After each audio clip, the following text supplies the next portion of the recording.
హైదరాబాద్లో సుమారు డజన్కు పైగా రియల్ ఎస్టేట్ కంపెనీలు మధ్యతరగతి ప్రజలు ఇన్వెస్టర్ల నెత్తి మీద శటగోపం పెట్టాయి. ప్రీ లాంచ్ బైబ్యాక్ స్కీమ్, టేకు చెట్లు ఫ్రీ, ఇన్వెస్ట్మెంట్ డబుల్ ట్రిబుల్ అంటూ సామాన్యులకు టోకరా వేయడమే ధ్యేయంగా ఈ రియల్ ఎస్టేట్ కంపెనీలు పనిచేశాయి. మేము 2022 నుంచి ఇలాంటి మోసపూరిత సంస్థల గురించి ఎప్పటికప్పుడు కథనాల్ని అందిస్తూనే ఉన్నాం. మా స్టోరీలను చూసి చాలామంది మోసగాల బారిన పడకుండా తప్పించుకున్నారు. కాకపోతే కొందరు మోసపూరిత ఏజెంట్లు అధిక కమిషన్లకు కక్కుర్తిపడి అమాయక బయ్యర్లకు మాయమాటలు చెప్పి వారితో ప్రీ లాంచ్లో ఇన్వెస్ట్ చేయించారు. ఆ ప్రాజెక్ట్ ఎప్పటికీ స్టార్ట్ కాకపోవడంతో ఆ ఏజెంట్లు ఈ బయ్యర్లు కలిసి ఏం చేయాలో అర్థం కాక ప్రస్తుతం పోలీస్ స్టేషన్ల చుట్టూ తిరుగుతున్నారు. అయినా వారికి రేవంత్ సర్కార్ నుంచి ఎలాంటి సాయం అందట్లేదు. మరి రానున్న రోజుల్లో అమాయక బయ్యలను మోసం చేసిన ఓ 10-15 సంస్థలు బోర్డు తిప్పేయడానికి సిద్ధంగా ఉన్నాయి. ఈ లిస్టులో ఉన్న కంపెనీలన్నీ వందల కోట్ల రూపాయలు వసూలు చేసినవే. మరి రియల్ ఎస్టేట్ రంగంలో ఇలాంటి మోసాలకు బ్రేక్ పడేదెప్పుడు? తప్పు ఎవరిది? వేలం వెర్రిగా బుట్టలో పడుతున్న జనాలదా? కోట్లకు కుచ్చుటోపి పెడుతున్న నిందితులపై కఠిన చర్యలు తీసుకోలేని ప్రభుత్వాలవా?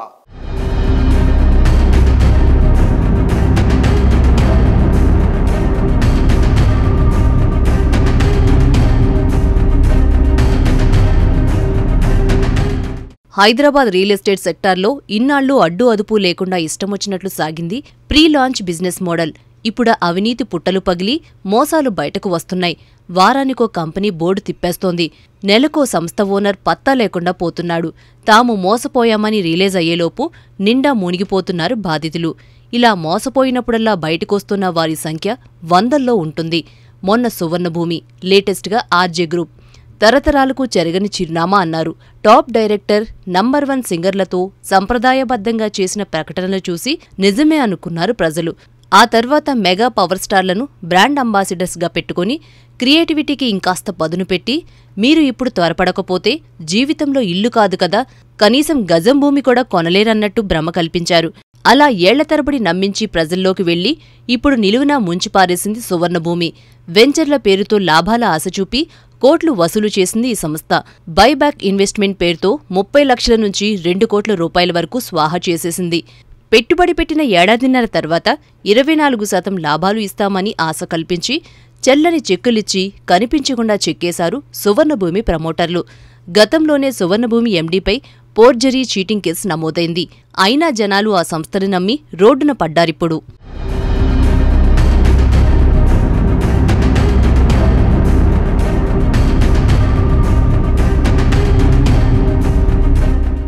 రియల్ ఎస్టేట్ వ్యాపారం అంటే ప్రజల్ని మోసం చేయడమా? కొందరు వ్యక్తుల అత్యాశ, వారు నడిపిస్తున్న కంపెనీల తీరు చూస్తుంటే అలాగే అనిపిస్తుంది. అరచేతిలో వైకుంఠం చూపిస్తూ లక్షలు కోట్ల రూపాయలు కట్టించుకుంటున్నారు. వాళ్ళు చెప్పే తీపి మాటలు, అతి వినయాలు చూస్తే అబ్బో అసలు ఇంత మంచోళ్ళు ఎక్కడా ఉండరేమోనని పొంగిపోతుంటారు కస్టమర్లు. తీరా వందలు వేల కోట్లు వసూలు చేశాక సైలెంట్గా చెక్కేస్తున్నారు అలాంటి ప్రమోటర్లు. మరి ఇలాంటి చీటర్స్ గురించి మేము రియల్ ఎస్టేట్ గురు రెజ్ న్యూస్లో వార్తలు ఇస్తూ కొన్నేళ్లుగా హెచ్చరిస్తూనే ఉన్నాం. సాహితీ ఇన్ఫ్రా, భువన్ తేజ, ఇప్పుడు కుచ్చుటోపి పెట్టిన ఆర్జే గ్రూప్ కంపెనీ ఏదైనా అందరికన్నా ముందే వాళ్ళ ప్రీ లాంచ్ మోసాల గురించి బయర్లను హెచ్చరిస్తూనే వచ్చాం. మా వార్నింగ్లే ఇప్పుడు నిజమవుతున్నాయి. ఇవన్నీ చూస్తుంటే హైదరాబాద్ ప్రీ లాంచ్ స్కాములకు కేర్ ఆఫ్ అడ్రస్గా మారిపోయింది. వాస్తవానికి గత పాలకులు రెరాను బలోపేతం చేసి ఉంటే ఇలాంటి ప్రీ లాంచ్ మోసాలు జరిగేవే కావు. దాదాపు 600 మంది బయ్యర్లను కోట్ల రూపాయలకు ముంచేసింది ఆర్జే గ్రూప్.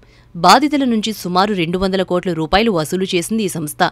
నారాయణ్ ఖేడ్, గట్కేసర్, పటాన్చెరు, కర్తనూర్ సహా వివిధ ప్రాంతాల్లో అపార్ట్మెంట్, ఫామ్ల్యాండ్ పేరుతో వెంచర్స్ను ఏర్పాటు చేస్తున్నట్టు ప్రకటించింది.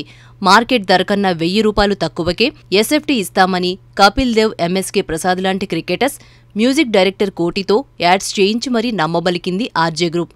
ఇంకేముంది, ఈ సంస్థలో ఒక్కొక్కరు 20 నుంచి 50 లక్షల రూపాయలు ఇన్వెస్ట్ చేశారు. నిర్మాణాల గురించి ప్రశ్నిస్తే మొదట్లో సర్ది చెప్పిన కంపెనీ ఆ తర్వాత పనికిరాని చెక్కులిచ్చి ఎవరికి చెప్పుకుంటారో చెప్పుకోమని బాధితుల్ని బెదిరించడం మొదలుపెట్టింది ఈ సంస్థ. అసలు ఆర్జే గ్రూప్ మోసపూరిత సంస్థ అని ముందు నుంచి రెజ్ న్యూస్ చెబుతూనే ఉంది. రెరా పర్మిషన్స్ లేకుండా గట్కేసర్, పటాన్చెరు లాంటి ప్రాంతాల్లో ప్రీ లాంచ్ మోసాలు చేస్తుందని రెజ్ న్యూస్ 2021లోనే లైమ్లైట్లోకి తెచ్చింది. ఆ సంస్థ ఆరంభించిన ప్రీలాంచ్లో కొంటే మోసపోతారని, హెచ్ఎండిఏ అనుమతి రాకపోతే కొన్నవారు మునిగిపోతారని వార్న్ చేసింది. గతంలో రెరా అధికారులు పకడ్బందీగా వ్యవహరించకపోవడం వల్ల ప్రీలాంచ్ వ్యాపారాన్ని గుట్టుచప్పుడు కాకుండా చేసిన ఆర్జే గ్రూప్ ఇప్పుడు టోటల్గా బాధితుల్ని ముంచేసింది.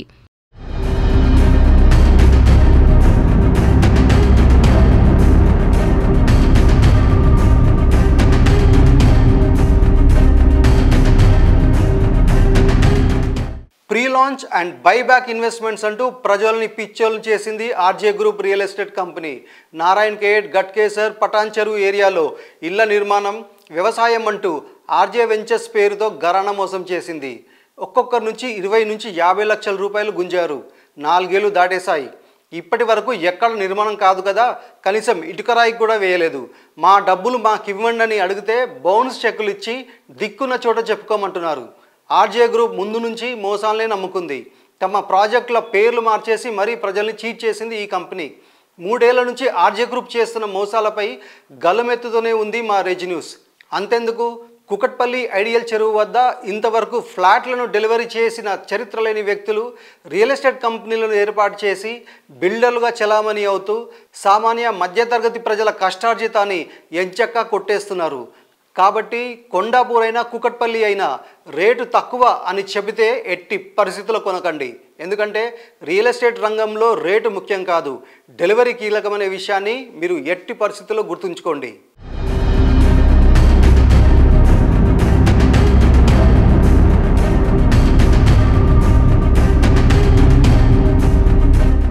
ప్రీ లాంచింగ్ ఆఫర్లంటే చాలు పూనకం వస్తుందో ఏమో కానీ కనీసం ఆలోచించట్లేదు ప్రజలు.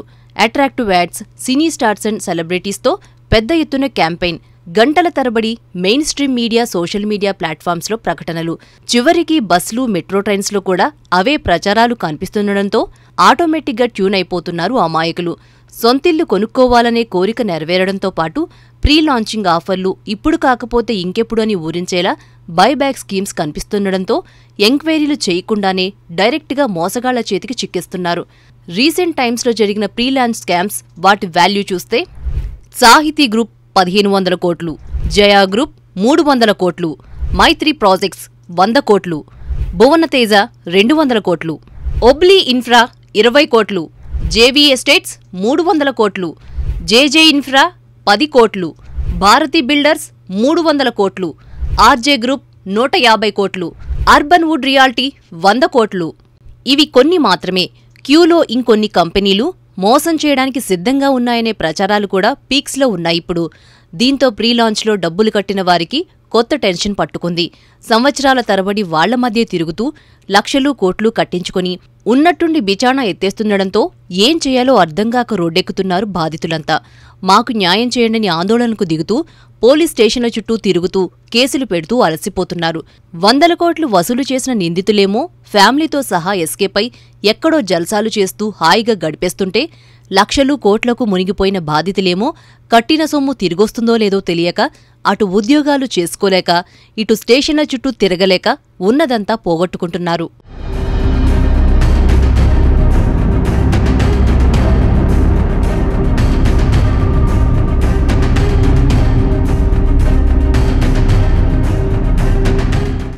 ఎవరు ఏది ఉత్తి పుణ్యానికే ఇవ్వరు, అది డబ్బైనా స్థలమైనా. అలాంటిది ప్రీ లాంచ్లు, బైబ్యాక్లతో ఈజీ మనీ అంటే ప్రజలు ఎలా బుట్టలో పడిపోతున్నారు అనేదే సమాధానం లేని ప్రశ్న. తరచూ ఇలాంటి మోసాలు జరుగుతున్నా మళ్ళీ ఎందుకు వాళ్ళే ట్రాప్లో పడిపోతున్నారు? అసలు మన జేబులో నుంచి రూపాయి తీసి పెడుతున్నామంటే ఎంత జాగ్రత్తగా ఉండాలి? అదేంటో కానీ ప్రీ లాంచ్లు, బైబ్యాక్ల మ్యాటర్కు వచ్చేసరికి ఇవన్నీ మర్చిపోతారు. ముక్కు మొహం తెలియని వాడికి లక్షలు ఎలా ఇచ్చేస్తారో అర్థం కాదు. ఇన్వెస్ట్మెంట్స్పై ఈజీ లాభాలు వస్తాయంటే అవి ఎలా వస్తాయి? అసలు అది సాధ్యమా కాదా? చెప్పే వ్యక్తి క్రెడిబిలిటీ ఏంటి? వారిని నమ్మొచ్చా లేదా? ఇలాంటి కనీస ఆలోచన రాకపోవడం నిజంగా షాక్ అవ్వాల్సిన విషయమే.